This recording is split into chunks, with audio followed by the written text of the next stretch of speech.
Hey, hey, hello. It is Throwback Thursday, August 3rd. Is it August 3rd, 2017? Steve Sipress here. As always, I start out by sharing my Rhino of the day. And yes, you might notice in the background, for those loyal viewers on my daily videos, I am back upstairs in my regular office. The temperature was above 110, 115 for the past at least a month or so. And I refuse to turn the air conditioning on upstairs to heat half of this place when no one's up here, because I just went and worked downstairs where the AC is on.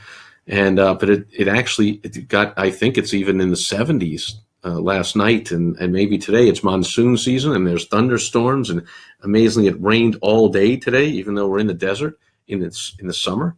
So I'm still getting used to it, as you can tell. Only lived here about a year and a half. And so here I am, moved officially back up to my office. I have multiple monitors.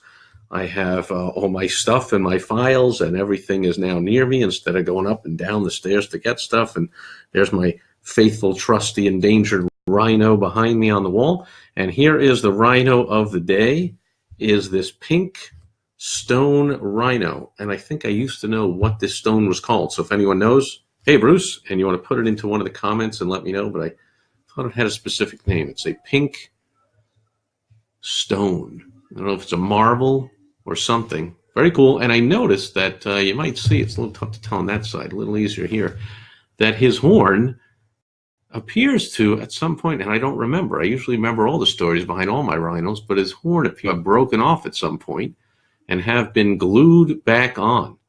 So I don't remember what I did, or maybe someone else did it and didn't even want to tell me. They just glued it back on. I don't know.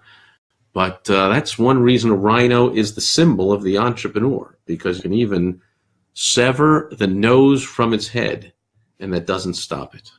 Okay, we've got 2-inch thick skin, and we just can't be bothered by the slings and arrows and gunshots and whatever's out there in the jungle of life, because we're rhinos, and we just keep charging anyway. So this guy keeps charging. I think I've had him about, 25 years or so.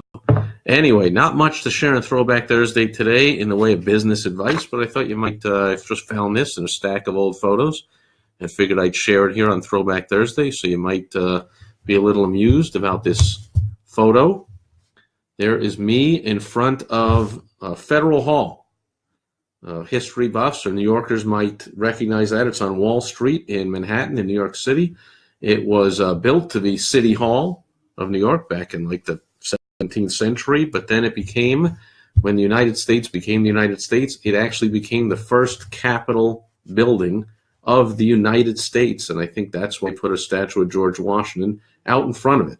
And so that's like where the inauguration was and where the first Capitol was of the United States of America, before Washington, D.C. was even, mined and constructed and all that kind of stuff. So kind of some famous landmark. To my right, in this photo, would be the famous shot of the New York Stock Exchange on Wall Street.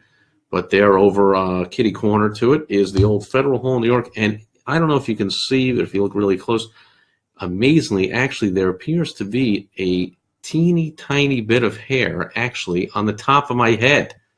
So that's an old photo. So that is Throwback Thursday. It's about 15 years ago, I would say. I don't see a date.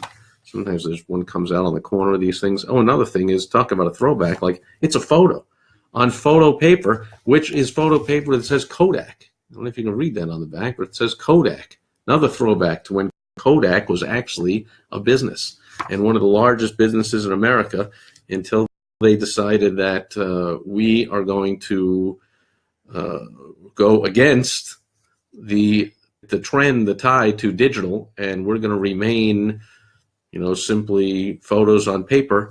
And we all know where that ended up. Like, I think the story is Kodak with like tens of thousands of employees went bankrupt, while Instagram with like 14 employees was also in the photo business, but the online photo business, and with 14 employees, they were worth billions of dollars while Kodak went bankrupt. So I guess there is a little business lesson there, is don't buck the trend, go with the flow, follow the wave, jump, ride it, don't fight it. And another lesson is that big companies like Kodak that move real slow, like big freighter, big cruise ships, it takes a long time to slow them, stop them, or turn them. But small business owners are more like we're in a little speedboat. So Instagram said, we're going to do this, and we can move and shake and turn on a dime and still around, aren't they? And worth billions, or to whoever bought them out. But that's still going strong while Kodak is gone. So I guess there is a little business lesson in there. See, as hard as I try to not talk about anything business related, it pretty much just doesn't work. So that's it for Throwback Thursday. As always, at the end, I see if there's any comments, questions concerning Raymond Aaron, the Raymond Aaron. Fantastic having you here. Talk about a success story in business. Raymond Aaron is behind the scenes to many successful entrepreneurs. I had him speak at one of my events talking about Throwback Thursday. That was in 2011.